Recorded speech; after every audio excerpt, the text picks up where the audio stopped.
ये another important topic शुरू करते हैं, हर्पस जोस्टर ऑप्थेल्मिकस। आप लोगों को नाम से बता रहा हो कि हर्पस जोस्टर वायरस है और हमारी आइज़ की पैथोलॉजीज कॉज कर रहा है, ठीक है। और इस डिसऑर्डर में क्या होगा कि ऑकुलर एंड पेरीओकुलर डिजीज देखने को मिलेंगी। ऑकुलर का क्या मतलब है कि पहले सबसे पहले तो आई को इन्फेक्ट करेगा, साथ में पेरीओकुलर का मतलब है कि जो आई के करीब करीब एरिया उसको भी इन्फेक्ट करेगा। आई के करीब करीब एरिया क्या आएगा, स्किन वगैरह आ जाएगी, ठीक है।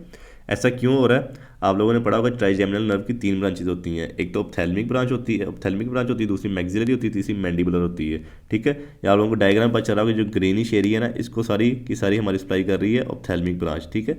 15% केसेज में ऐसे होता है कि जो हर्पिस जोस्टर दोबारा से आता है, डोरमेंट फॉर्म से निकल के आता है, तो ये इन्फेक्ट करता है ऑप्थेल्मिक नर्व को, ठीक है। ऑप्थेल्मिक नर्व ने फिर जहाँ जहाँ पे सप्लाई करना है, उसने स्किन को सप्लाई करना है, तो इसने स्किन पे ब्लिस्टर्स बनाने हैं, स्किन को इन्फेक्ट करना है। अगर इसने आइज़ को सप्लाई करना है नर्व ने, ठीक है, तो इसने आई के अंदर जाके भी इन्फेक्ट करना है, ठीक है।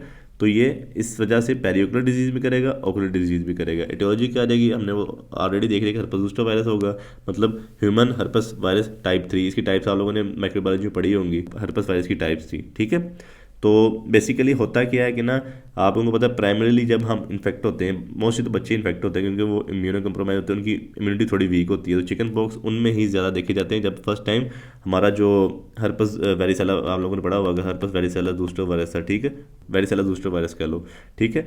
वो जब हम फर्स्ट टाइम इन्फेक्ट करता है बच्चों को तो चिकन पॉक्स करता है, ठीक है। चिकन पॉक्स होते हैं, बाद में वो रिजोल्व हो जाते हैं, वायरस जाता है जाके सेंसरी गैंग्लियन में चला जाता है। सेंसरी गैंग्लियन जो कि हमारे स्पाइनल कोड के अंदर प्रेजेंट है, sensory ganglion of dorsal nerve root, आप लोगों ने पढ़ा होगा, ठीक है। फिर यहाँ फिर साथ में ट्राइजेमिनल गैंग्लियन में जाके बैठ जाते हैं। ट्राइजेमिनल गैंग्लियन जो हमारा ब्रेन स्टेम के अंदर प्रेजेंट है, ट्राइजेमिनल नर्व का गैंग्लियन है जो है, ठीक है, उसके अंदर जाके डिसाइड हो जाएंगे या इसके अंदर जाके चले जाएंगे और जाके ना डोरमेंट फॉर्म में चले जाएंगे, चुप करके बैठ जाएंगे और कोई इन्फेक्शन इसके बाद करेंगे। जब इन फ्यूचर हमारी इम्यूनिटी वीक होगी, इम्यूनिटी कंप्रोमाइज हुई हमारी, साथ ही ये वायरस एक्टिवेट होंगे, रेप्लिकेट करेंगे और एक्सोन के थ्रू जाके अपने टारगेट एरिया को इन्फेक्ट कर देंगे। जो सेंसरी गैंग्लियन से वायरसेस निकलेंगे, ठीक है, वो जाके शिंगल्स कर देंगे हमारी कमर पे ना, ब्लिस्टर बना देंगे पानी वाले। ये भी बहुत ज़्यादा सीवियर कंडीशन है। और जो ट्राइजेमिनल गैंग्लियन से निकलेंगे वो जाके हर्पस जोस्टर ऑप्थेल्मिकस कर देंगे, जो कि अब हम पढ़ेंगे, जिसमें आई भी इन्वॉल्व होगी और उसके गिर्द जो स्किन है वो भी सारी इन्वॉल्व होगी। अच्छा, इसका मैकेनिज्म क्या होता है, मतलब डैमेज ये करता कैसे है? एक तो ये इस्कीमिक वेस्कुलाइटिस करता है, मतलब जो हमारी ब्लड वेसल्स है ना, ये इन्फ्लामेशन करता है। जब इन्फ्लामेशन होती है तो अंदर से डायमीटर भी डिक्रीज हो जाता है, जिस एरिया को ब्लड वेसल सप्लाई कर रही है उसका भी नेक्रोसिस होना शुरू हो जाता है, और साथ में वेसल्स की भी वेस्कुलाइटिस होती है, इनकी भी खुद की भी इन्फ्लामेशन हो जाती है वेसल्स की भी, ठीक है। और सेलुलर इन्फिल्ट्रेशन होती है, मतलब जिन सेल्स में जाता है वायरस उनमें जाके इन्फेक्ट करता है। बाद में आपको पता है साइटोटॉक्सिक रिस्पॉन्स के खिलाफ क्रिएट होता है वायरस की, एंटीजन के खिलाफ, तो वो वायरस भी तबाह हो जाता है, साथ में सेल भी तबाह हो जाता है, ठीक है। और साथ में ग्रैनुलोमेटस रिएक्शन देखने को मिलता है। आपको पता है कि इन्फ्लेमेशन होनी है, अब एक सेल के अंदर अगर हमारा वायरस प्रेजेंट है तो साइडों पे हमारे सारे इम्यून सेल्स आ जाने, इसमें एपिथेलियोइड, जाइंट सेल्स वगैरह जो ग्रैनुलोमेटस इन्फ्लेमेशन करते होते हैं। उसके बाद देखते हैं कि क्लिनिकल फीचर्स क्या आएंगे, ठीक है। क्लिनिकल फीचर में सबसे पहले आ जाएगा प्रोड्रोमल सिम्टम आ जाएगा, मतलब तूफान से आने के पहले की खामोशी, इसको हम प्री हर्पेटिक न्यूरल्जिया भी कह रहे होते हैं। मतलब नर्व्स जहाँ जहाँ सप्लाई कर रही होंगी ना, वहाँ वहाँ पे पेन होना शुरू हो जाएगी। मतलब अभी रैशेज नहीं बने उससे पहले ही पेन होनी शुरू होगी, मतलब ये स्किन है जो हमारी आइज़ को सप्लाई कर रही है या फिर हमारी नोज़ को या ऊपर सामने माथे पे, ठीक है, वहाँ पे हमें पेन होना शुरू हो जाएगी रैशेज बनने से पहले, ठीक है। अब हम देखते हैं स्किन लेजेंस क्या आएंगे, मतलब रैशेज कौन से बनेंगे। पहले पेन हुई, उसके बाद मैक्यूलोपेपुलर रैशेज बनेंगे सबसे पहले, जिसके अंदर छोटे छोटे से दाने होंगे, ठीक है, और बाकी स्किन को भी रेडिश कर देंगे, ठीक है, छोटे छोटे लाल दाने, साथ स्किन रेड और साथ में पेन होगी सबसे पहले, ठीक है। फिर उसके बाद वो कंडीशन चली जाएगी 24 घंटे के बाद वेजिकल्स के अंदर, मतलब अब ये दाने थोड़े से बड़े बड़े हो जाएंगे और इनके पानी बन जाएगा, पानी वाले दाने बन जाएंगे, इसको हम कहेंगे वेजिकल्स बन चुके हैं, ठीक है। वेजिकल्स बाद में पोस्ट्यूल्स बन जाएंगे। पोस्ट्यूल्स में ये होता है कि तो वही दाने हैं ना, ठीक है, वो थोड़े से जुरी जुरी आ जाएंगी, उनमें पानी कम हो जाएगा, थोड़े से कलर में येलोइश हो जाएंगे, ठीक है। और एट द एंड वो पोस्ट्यूल्स फटेंगे और क्रस्टिंग अल्सर बन जाएंगे। क्रस्टिंग अल्सर ये होता है कि ब्लैकिश ब्लैकिश क्रस्टिंग हो जाए साइडों से, ठीक है, जो आपका दाना फटा है थोड़ा काला काला साइडों से हो जाए और सेंटर में थोड़ा सा रेड रेड एरिया देखने को मिलेगा। वो क्रस्ट होंगे, crust at the end resolve होंगे और स्कार बन जाएगा। कुछ लोगों में होता है कि पिटेड स्कार देखने को मिलते हैं, हम लोग को निशान देखने पे मिलते हैं वाइट वाइट स्किन के ऊपर, बच्चों में जो चिकन पॉक्स के होते हैं या फिर जिनके अंदर शिंगल्स रिजॉल्व हो, बाद में उन पे स्किन पे छोटे छोटे वाइट वाइट दाने को देखने को मिलते हैं, उनको कहते हैं पिटेड स्कार है।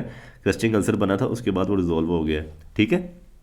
फिर हमें पेरी ऑर्बिटल एडिमा देखने को मिलेगा और टेंडनेस देखने को मिलेगी, जो हमारे दोनों के दोनों आईलिड होंगे ना, ऊपर वाला नीचे वाला, उनके अंदर इतना ज़्यादा एडिमा हो जाएगा कि दोनों आंखें बंद हो जाएंगी, ठीक है, और सख्त हो जाएंगी, टेंडनेस आ जाएगी उनके अंदर, आईलिड्स के अंदर।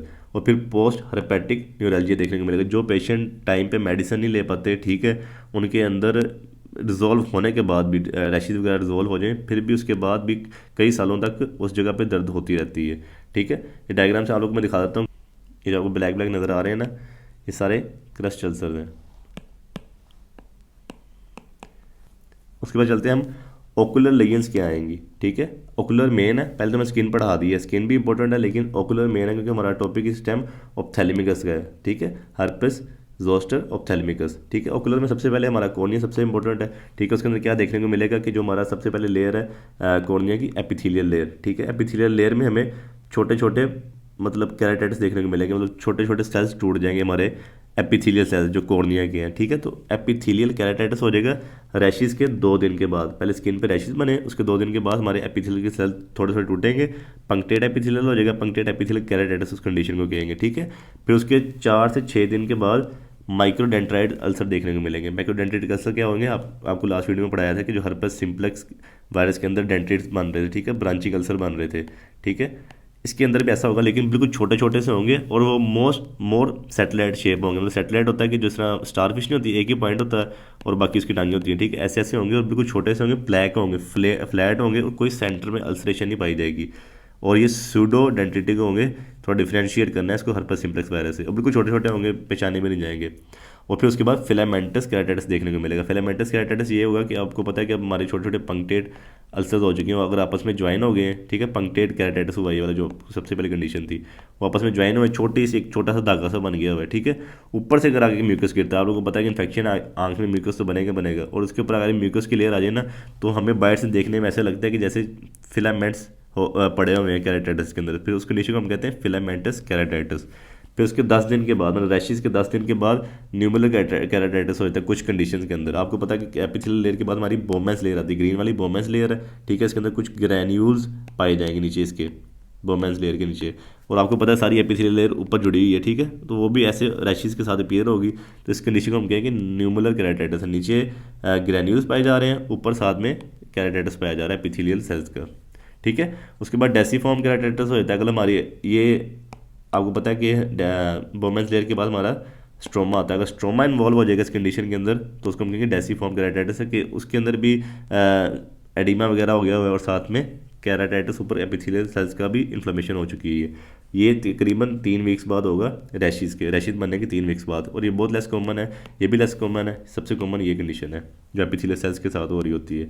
ठीक है, और साथ में कॉर्नियल सेंसेशन भी डिक्रीज हो जाएगा। अब फॉलिकुलर कंजक्टिवाइटिस देखने को मिलेगा। आप लोगों ने पढ़ाया था कि जो फॉलिकल बड़े बड़े से दाने थे, ठीक है, साइडों पे उनकी ब्लड सप्लाई थी और ऊपर से देखने में येलो लगते थे। ठीक है, उस तरह का रिएक्शन होगा हमारे कंजक्टिवाइटिस, कंजक्टिवा के ऊपर, उसको हम कहेंगे फॉलिकुलर कंजक्टिवाइटिस है। फिर एपिस्क्लेराइटिस हो जाएगा। एपिस्क्लेराइटिस होता है कि जो कंजक्टिवा और स्क्लेरा के दरमियान में एक टिश्यू पाया जाता है, आगे जाकर पढ़ाऊंगा मैं आप लोगों को, उसकी इन्फ्लेमेशन हो जाती है। और फिर सेकेंडरी ग्लोकोमा देखने को मिलता है। आप लोगों को पता है कि जो ट्रेबिकुलर मेशवर्क है हमारे प्रेजेंट है एंटीरियर पोर्शन के अंदर। ठीक है, वो ट्रेबिकुलर मेशवर्क बंद हो जाएंगे इन्फ्लेमेशन की वजह से।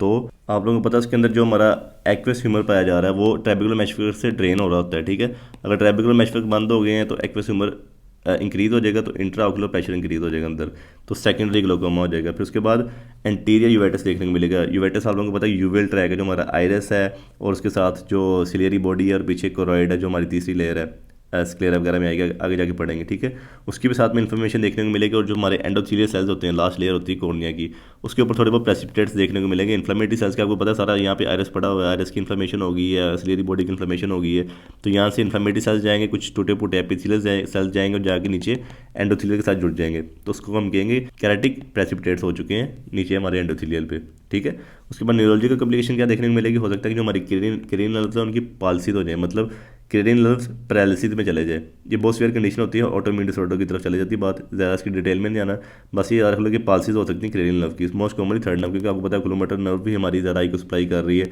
तो वही मोस्ट वल्नरेबल है कि वो ज़्यादा अफेक्टेड हो जाए। ठीक है, उसके बाद ऑप्टिक नर्व न्यूराइटिस देखने को मिल सकता है, जो ऑप्टिक नर्व हमारी पीछे से आ रही है आई बॉल की तरफ। ठीक है, और उसकी इन्फ्लेमेशन हो सकती है और उसकी पेन हो सकती है। उसके बाद हमारा क्या होगा, ट्रीटमेंट क्या है, ट्रीटमेंट सिस्टेमिक में चले जाना। सबसे पहले ओरल एंटीवायरल देनी है, एंटीवायरल सारी ड्रग्स पड़ी हुई हैं आप लोगों ने, वेलासाइक्लोवीर, एसाइक्लोवीर। ठीक है, अगर 3 दिन के अंदर अगर हम ड्रग्स दे देते हैं ना पेशेंट को, तो पोस्ट हर्पेटिक न्यूरल्जिया से पेशेंट बच जाता है। ठीक है, तो बहुत इंपॉर्टेंट है ओरल एंटीवायरल्स, ठीक है। उसके बाद हमारी आ जाएंगी IV एसाइक्लोवीर, ठीक है। इसके इंजेक्शन भी देने हैं एसाइक्लोवीर के, और साथ में एनाल्जेसिक्स पेन के लिए एंटीबायोटिक्स देनी है, सेकेंडरी इन्फेक्शन ना हो जाए, और सिस्टेमिक स्टीरॉयड देने हैं ताकि पेन से भी पेशेंट बच सके, और न्यूरोलॉजिकल कॉम्प्लिकेशन जो आ रही हैं मैं आपको बता चुका ना कि ऑटोइम्यून डिसऑर्डर की वजह से आती हैं, तो उनसे भी पेशेंट बच जाएगा। फिर उसके बाद टॉपिकल एंटीवायरस देनी है, ठीक है, और साथ में एंटीबायोटिक्स दो सेकेंडरी इन्फेक्शन से बचाने के लिए, स्टेरॉयड दो, आप लोगों को पता है कि स्किन लेजर वगैरह यही है उससे प्रोटेक्ट करने के लिए। और साइक्लोप्रीजिक्स तो आप लोगों को पता है कि पीछे हमारा यूवेटिस हो चुका है, इंटीरियर इन्फ्लेमेशन हो चुकी है, तो उसकी पेन से बचाने के लिए साइक्लोप्रीजिक ड्रग्स देंगे 1% एट्रोपिन वगैरह। और फिर एंटी ग्लूकोमल ड्रग्स देनी है जिसके अंदर बीटा ब्लॉकर्स आ जाते हैं और कार्बोनिक एनहाइड्रेज इनहिबिटर्स आ जाते हैं।